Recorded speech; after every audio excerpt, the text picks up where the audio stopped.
So, good day, friends. This is Dr. Bob Hamilton, and you have tuned in today to the Hamilton Review, where kids and culture collide.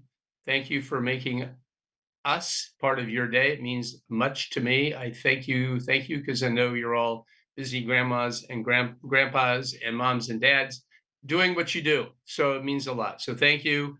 And I am very blessed on a weekly basis to talk and have conversations with amazing people. Today is no exception, and I want people to share this podcast with other people because the people I bring on my show are pretty accomplished, and today is no exception. Is a great joy for me to welcome all the way from Denmark, a author. Her name is Iben Sandahl. So, Iben, welcome to the Hamilton Review. Thank you so much, and thank you for inviting me. It's a pleasure meeting you. It's a pleasure having you. And before I turn the microphone over to you, I do want to say a word about Iben Sandahl. She was born in Denmark, grew up in Denmark pretty much all of her life. She now lives in a little bit north of Copenhagen. She is a teacher, a licensed psychotherapist in her own private practice, and she's an author. She's written a couple of outstanding books. One of them we're going to talk about today, which is called The Danish Way of Raising Kids. But she also has another book that she wrote a while ago called The Danish Way of Parenting. We're going to talk a little bit about that one as well. Um, she has written for Psychology Today. She's also been featured in the Washington Post, the Huffington Post, the Atlantic, the New York Times, and the Greater Good magazine, to name just a few. She's the mother of two daughters, Ida and Julie. And so Ibn Dizing Sandal is such a joy and a pleasure to welcome you to the Hamilton Review, all the way from Denmark.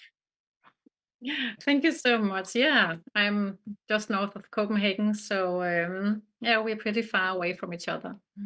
Yes. So I like to have my guests begin this conversation by telling our listeners a little bit about you, your life, where you grew up. And at this point, I'm going to turn the microphone over to you.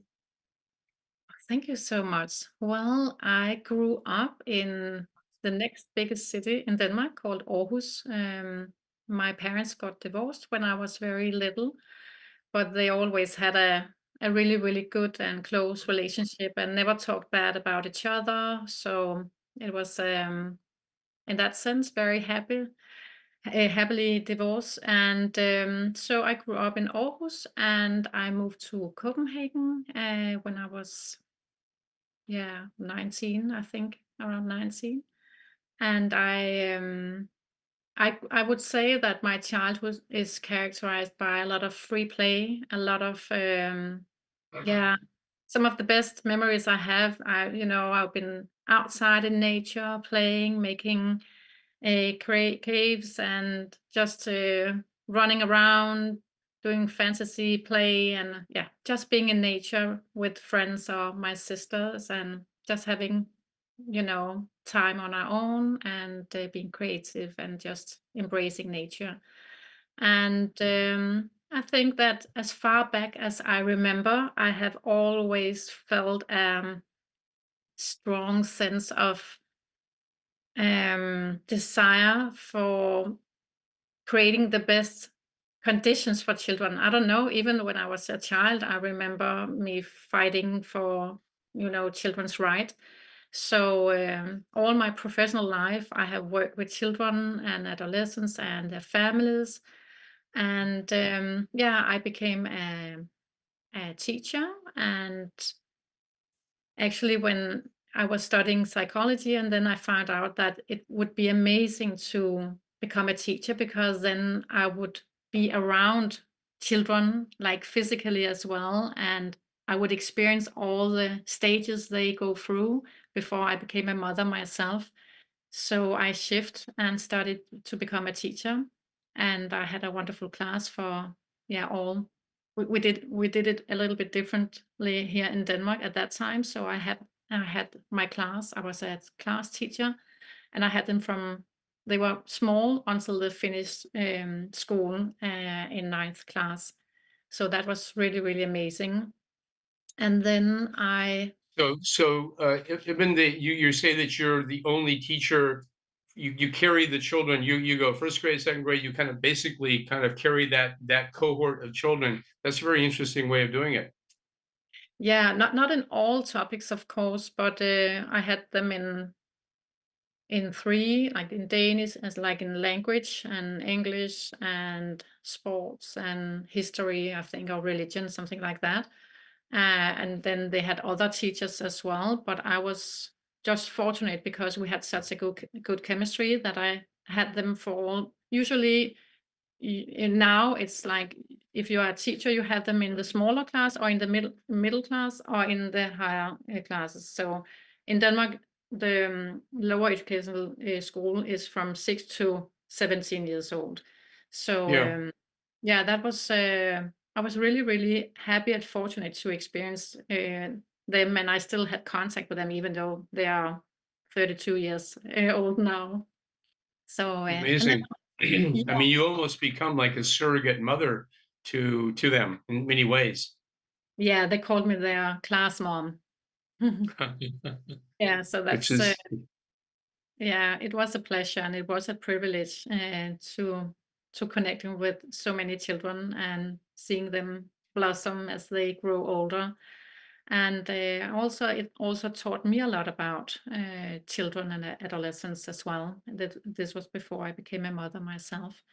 And then I studied again for 5 years and became a licensed psychotherapist. And I have worked with children that has been forced away from home, and I've been working with gang crimes. Well, the siblings of gang members, and I've been working with in psychiatry for many years with children under 18 with severely yeah who were severely diagnosed with a lot of like the heavy diagnosis. And so I've got a lot of experience, and which is very important for me because I like to not only read and gain knowledge, but I also need to know how everything like really works in practice as well. So I think that I have really tried to combine both of these worlds. And yeah, I opened my private consultation. Yeah, how many years is that? 14 years ago or something, like many years ago, where I yeah. where I yeah treat children, adolescents, and families as well. And I've been married with my husband for 24 years. We've been together for 26 years, and my two girls are Ida, she's 24, and Julie, she's 21. And we also have a lovely dog. So yeah, I think I You have think a that you have a you have a you have it sounds like you have a very a lovely life. Well, listen, I want to a little bit interesting is that the Danes, Denmark in general, has been voted as being the number one happiest country in the world, at least in the developed world. I know that I've read that many times. I think America is pretty far down that list, but anyway, the U.S. anyway. So I'm curious, why are the Danes measures so high on the happiness scale? Because I think that to me is an interesting phenomenon. I do think that there are a lot of reasons. It's not only one thing. As I said, we don't have any corruption here. We have a very well functioning healthcare system, and we are also supported economically when if we don't have a job, and then we are very very trusting people as well. And I do think that affects our way of being in life as well. Um, and what nobody, even though that Denmark was voted the happiest country in the world for more than 40 years, now we are number second. But nobody really turned the attention into how we are raised. And I was I always thought that that was strange because the fundament that we all rely on or lean on is is fostered during our childhood. So I think that for me, this perspective was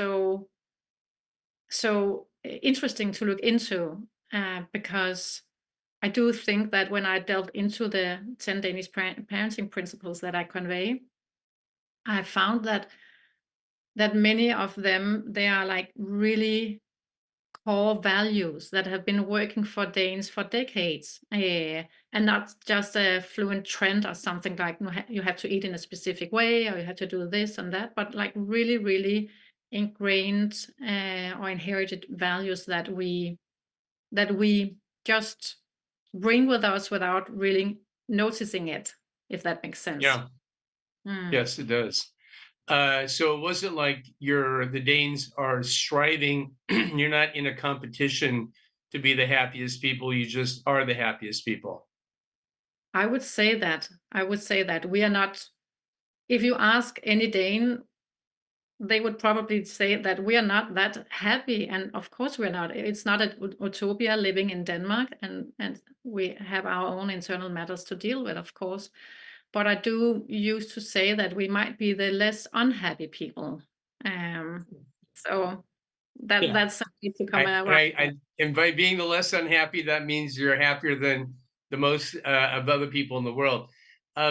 I do think that it has a lot to do with how the Scandinavians in general, because I know the Finns, I think Finland is now regarded as being the happiest country. I'm not really sure what the criterion are, but I do think that there is a uniqueness about Scandinavia and how you deal with children, how the independence that you give them. So I think that there's a foundation there that and by the way, I told you I am partially Scandinavian. For those who don't know out there who are listening, my mother's mother was Norwegian. My mother's father was Swedish. So I do, in my genes, I think I have about 50% of me is Scandinavian. So I can feel a little bit of that. You made a point in your book. You said that genetically there seems to be the closer people are, and I've never heard this before, closer they are to being Danish genetically,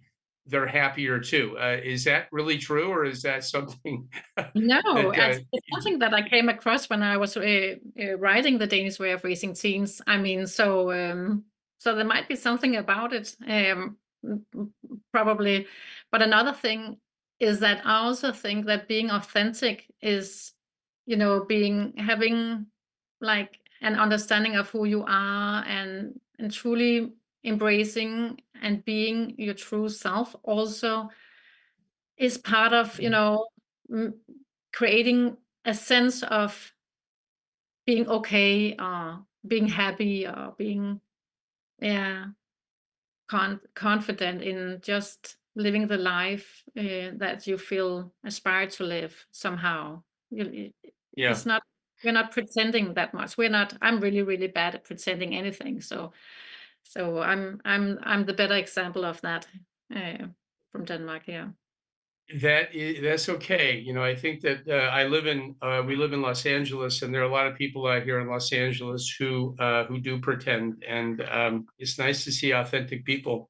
So that kind of brings me to your your work, the Danish way of parenting, the book you published some years ago, not too many years ago, and now your more recent book, The Danish Way of Raising Children. You mentioned a handful of things, which I think we'll talk about these individually, but you mentioned the importance of play, the importance of authenticity, what you call reframing, empathy, no ultimatums, togetherness. And I think that word is hiji. How do you pronounce that word? Hygge, I say hygge, that again. hygge. That's so Hugu. funny. Hygge. Yeah. It's hy like, Hugu. yeah, hygge.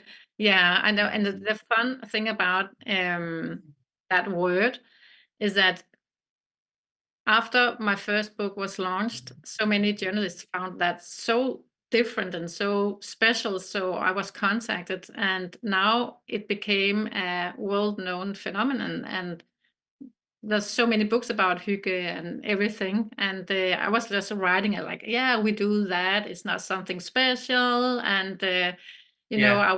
I was sending a draft out to my friends to read my first book just before, and it went out.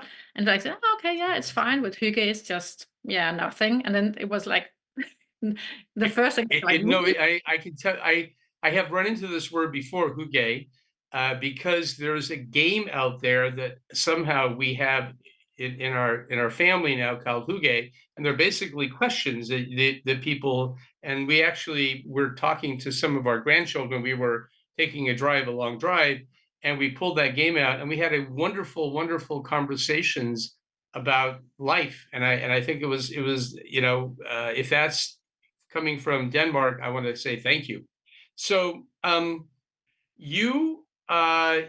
you mentioned in your book, and again, I want to tell people the name of the book is called The Danish Way of Raising Teens. It is available on Amazon, and the subtitle is "What the Happiest People in the World Know About Raising Confident, Healthy Teenagers with Character." That is indeed certainly my recommendation, my goal, both in my own family and also with my patients as well. But you mentioned from the very beginning, you talk about when kids become teenagers, there's a little bit of a sense with parents that now we have to kind of let them go and maybe pull back from them in terms of our oversight of what they do. And I think that is true, of course, and you do too, but you also have some stipulations about that. You don't just simply kind of go, we're out of their life, good luck, you're on your own. So let's talk about that. Yeah, I do think that many parents today they already feel scared about having a teenager or many years before their preteen or child gets to that stage where they already fear like this phase is going to be like really difficult and not easy, and we're already worried beforehand. And this assumption about when you have a teenager there's nothing more you can do, and so it's just up to your teenager to find a way in all this.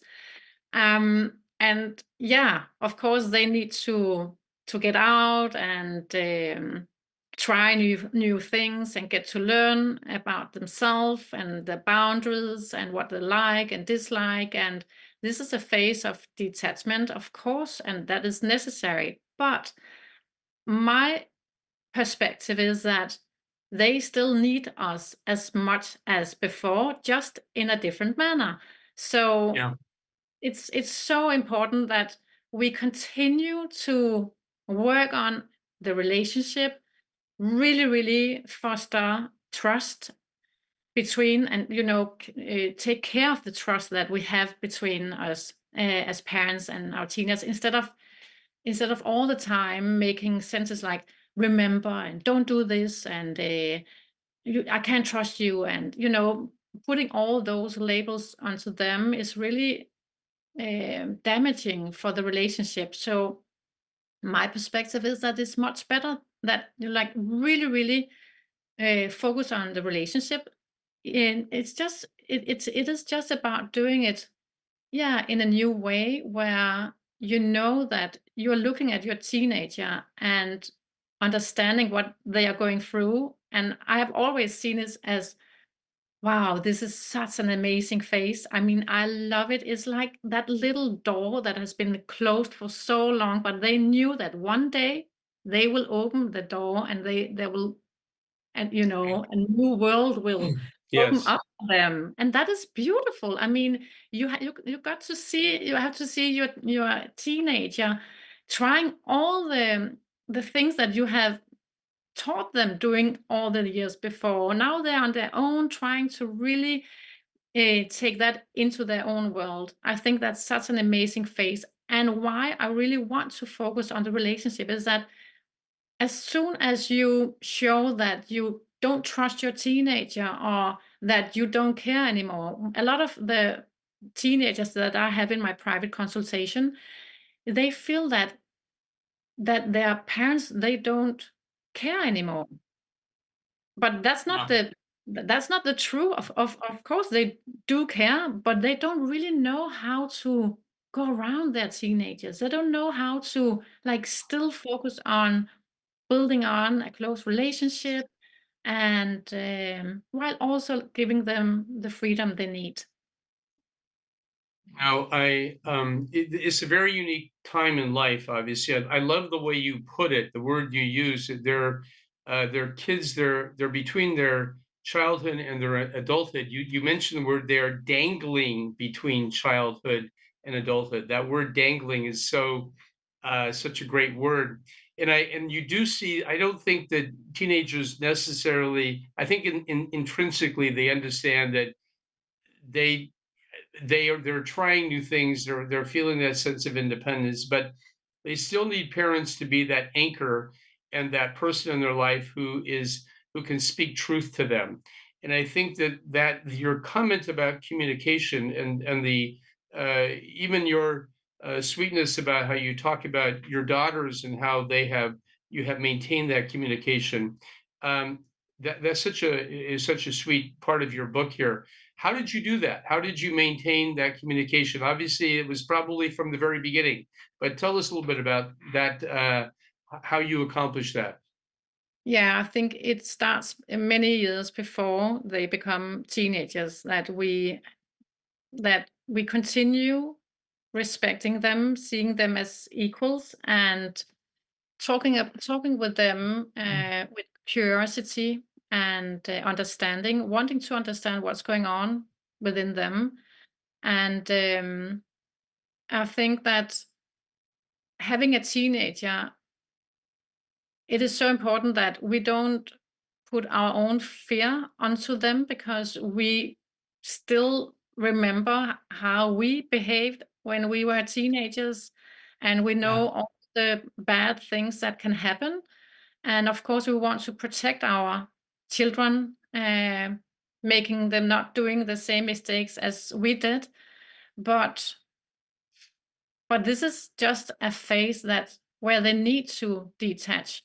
So talking openly with them about what is going on, and showing them that, I mean, I show you respect and I get respect. I show you trust and I get trust.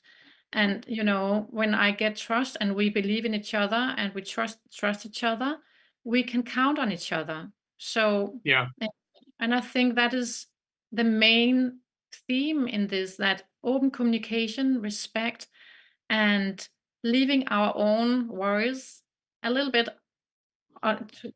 towards ourselves, and not communicating that fear onto them, but more helping them find ways to handle situations when they are out with friends, or talking about specific situations that can occur, what to do, how to be a good friend, how to be around others, how to manage alcohol, how to embrace their own uniqueness, etc.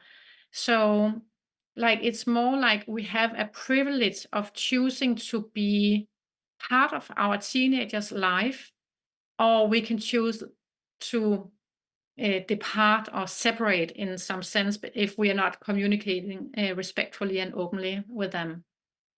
So, yeah, indeed, and I think that the whole, listen, we need to. I think that communication has to start is a foundational thing. It has to start when they're very young.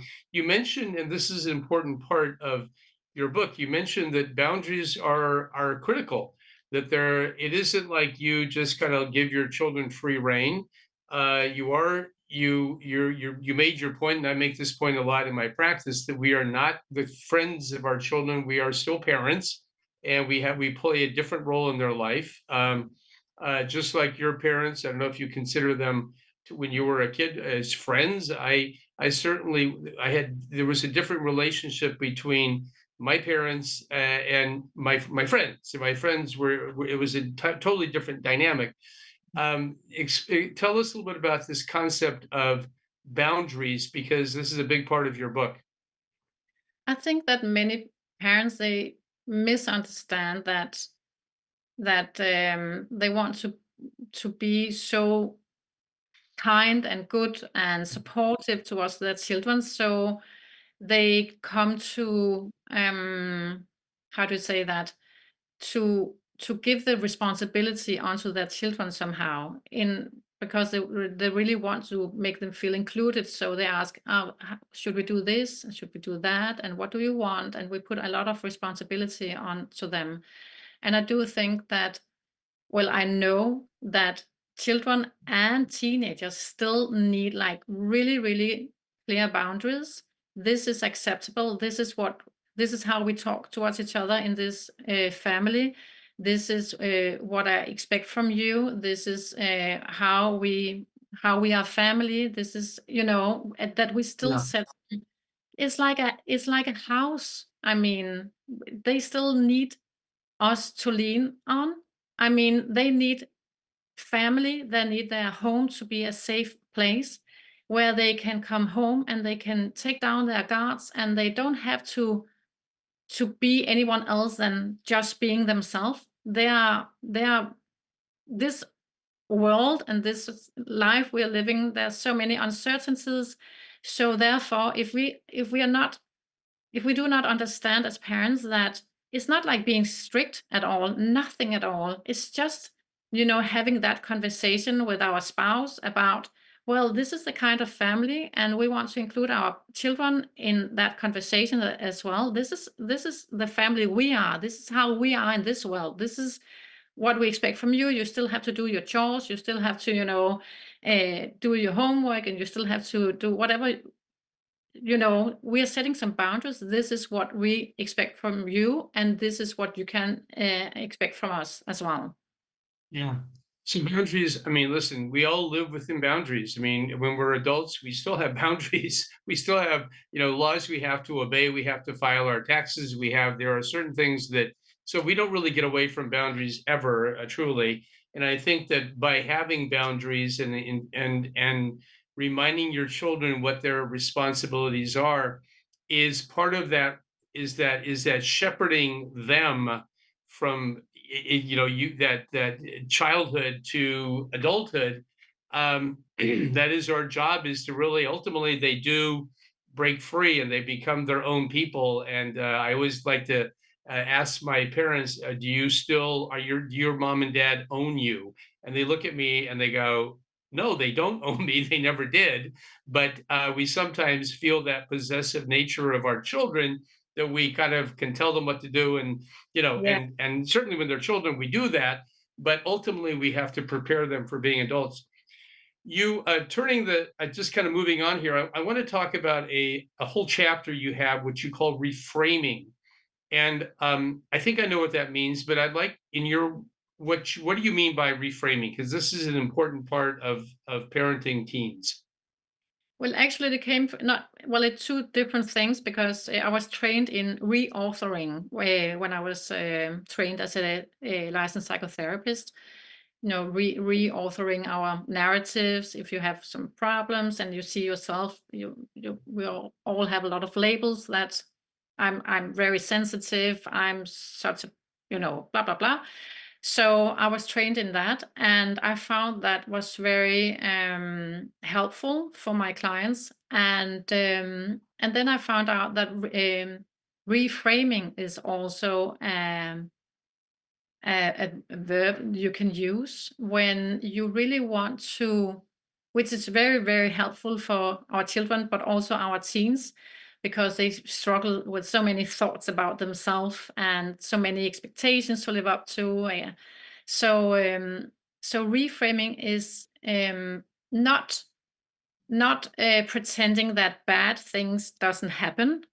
So if you have an experience of something bad, it's not like we're just erasing that experience because we cannot. So it's more about finding a kind of an agency in that what were you still able to do? How to find places in whatever you experience that have like a more positive message. So it's Yeah. finding the more positive in the negative. So it's not everything is just negative and bad or destructive or whatever, but you can always find something useful, something helpful, something positive, something within that. So Yeah. it just broadens your mindset and makes it more not that defining, negative defining. Yeah. We call that in English the silver lining of the cloud, and I think that's true. I think that sometimes the worst thing that happened to you was the best thing that happened to you. I think is how we sometimes Mhm. phrase it here in the U.S. And I think that's true. I think sometimes when we are embarrassed or we get we fail a test, we that's a little bit of a moment where we kind of rethink about what happened. It was painful to fail the test, but then it caused you to become a better student or whatever. And that's a simple example. But I do think that yes, there are things that happen in all of our lives. Life is complicated, and they don't always things don't always go like the plan or what we think they're going to go.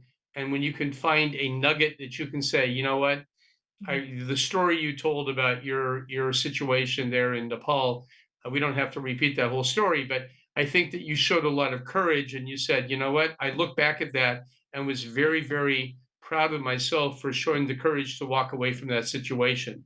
And that was such a very poignant, a powerful thought that you found a very difficult situation that you said no to, and you fled from it really, and you were proud of yourself in that. Spot on. I agree. That's exactly that is when it works best. And I do also use it when I'm talking about that we all carry some wounds with us, and that we have to like create a consciousness about what we bring with us. Because if we don't reframe and find, instead of creating this consciousness also creates opportunities to reframe a new narrative. And I do think that's extremely important, because if we don't create that consciousness about what we bring with us, we will pass on our wounds towards our children.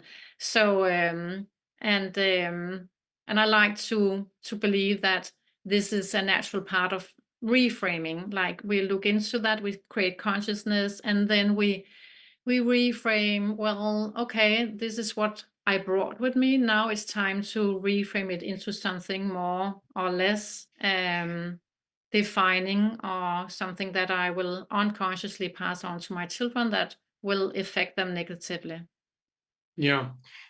You mentioned a lot, even about the baggage that we inherit from our parents, things either consciously or subconsciously that we don't really realize that we all carry into this world, whether we like it or not.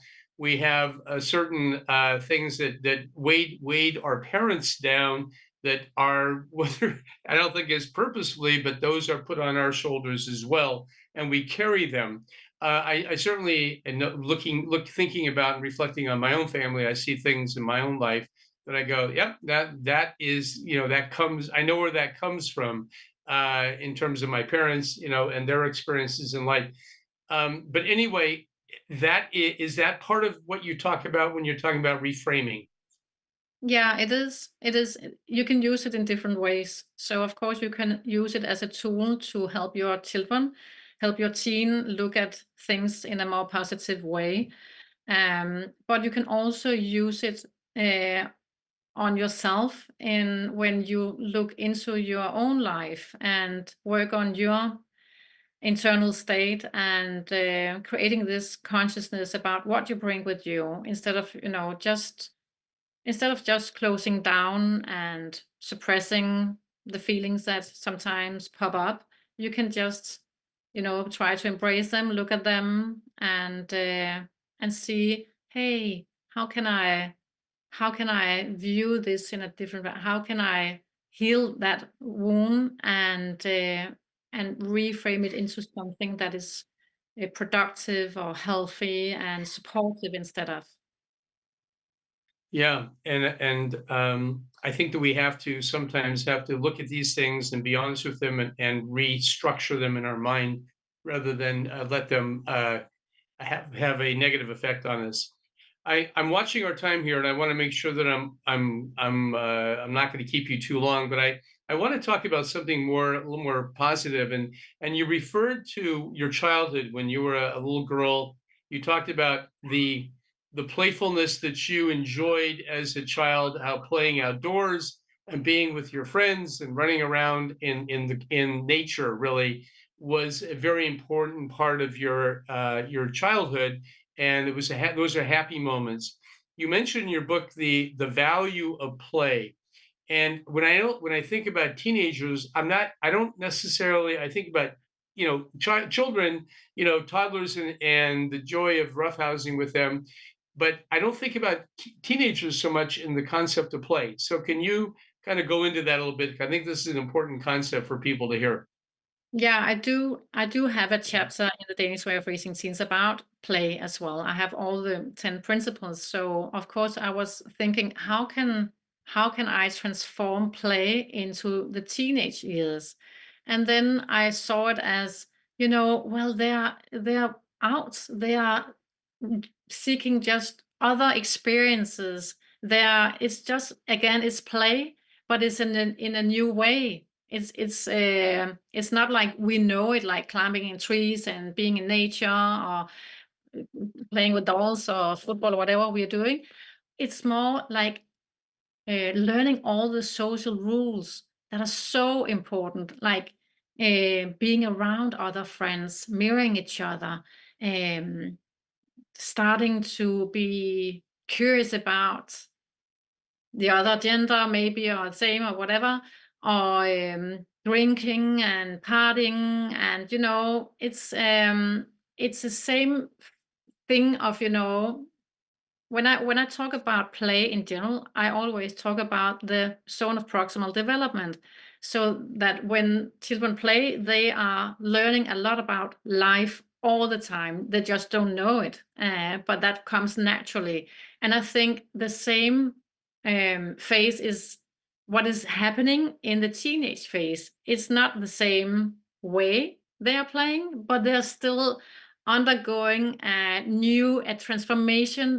They're taking new steps all the time. They're developing. They're having like their zone of proximal development all the time. I've never tried this before, but I want to. So I put myself in that situation and I learn from it, and I Yeah. I grow, and that is the way I really like to look at that phase for our teenagers instead of like, oh, they're doing all with negative lenses. I want to see it as playfulness, as growing, as developing, as trying new things all the time, which is very important as well.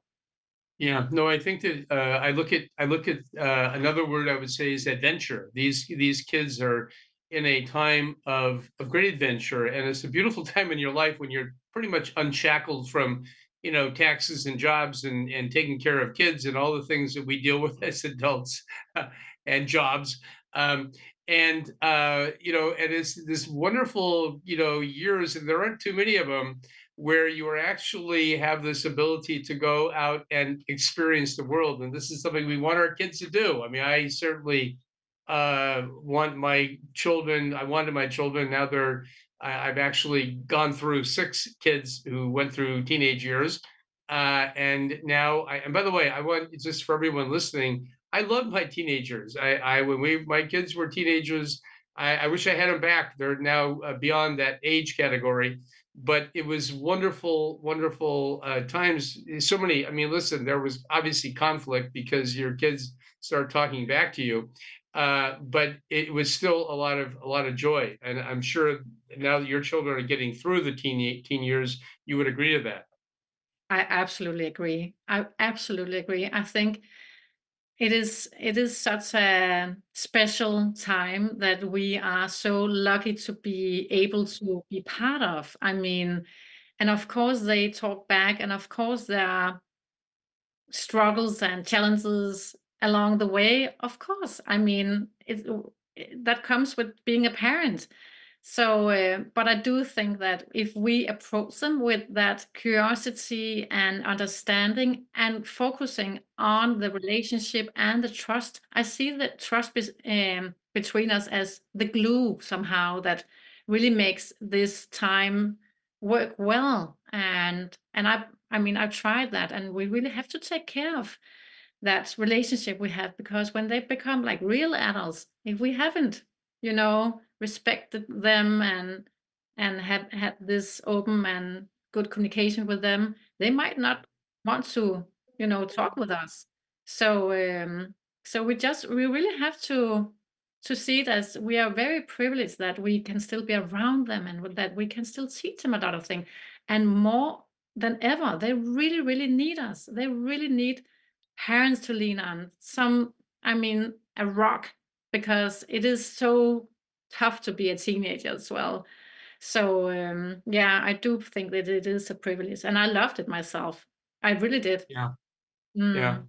No, we did too. I mean, and I have to say that this fear that you're talking about having children, this kind of anticipatory fear that we look ahead and we kind of go, oh my gosh, what's going to happen when they're teenagers? Um, I think that is overblown. I think that is overstated. And obviously, you need to continue to love them and guide them. Gentleness and kindness, which I will say I didn't always employ, but those are things that will continue. If you continue to do that, you have a good shot at raising kids and enjoying them. And I can tell you that we really did enjoy having teenagers. And now we get to have grandchildren who are teenagers, so we have another shot at it to do a better job. You're so Anyway, lucky. yeah, we No, are, we are, we are, we are lucky. Actually, we really are. So, listen, Ibn Dizing Sandahl, you have been a wonderful guest. I thank you for taking your precious time and calling in from faraway Denmark. And this has been a really wonderful conversation. How do people find you, Ibn? oh yeah. So I also run an app called Parenting by Iben Sandahl that is featuring podcast about the 10 Danish parenting principle. But if they want to find me, they can find more about me on my Instagram, The Danish Way, and my website, ibensandahl.com. Yeah. And again, the book we're talking about today, and I'm going to hold it up for everybody because some people are watching this. It is called The Danish Way of Raising Teens. It is easily available on Amazon. You can find it. Iben is spelled Iben. Her middle name Dissing, Dissing. Her last name Sandahl, Sandahl. And if you go on Amazon, it'll pop right up at you. So I do recommend getting this book. This is a great book. And again, thank you, Iben, for taking the time to be here. Thank you so much. It was a pleasure, and thank you for all the wonderful questions. And it's so lovely to meet you. Thank you so Thank you. much. Thank you. And friends, you have tuned in today to the Hamilton Review, where kids and culture collide. I hope this conversation has been helpful and meaningful to you. And until next time, take care. Bye-bye. You have been listening to the Hamilton Review, where kids and culture collide. Thank you for allowing us to be a part of your day. Tune in again next week on Apple Podcast. Rate and comment and tell a friend.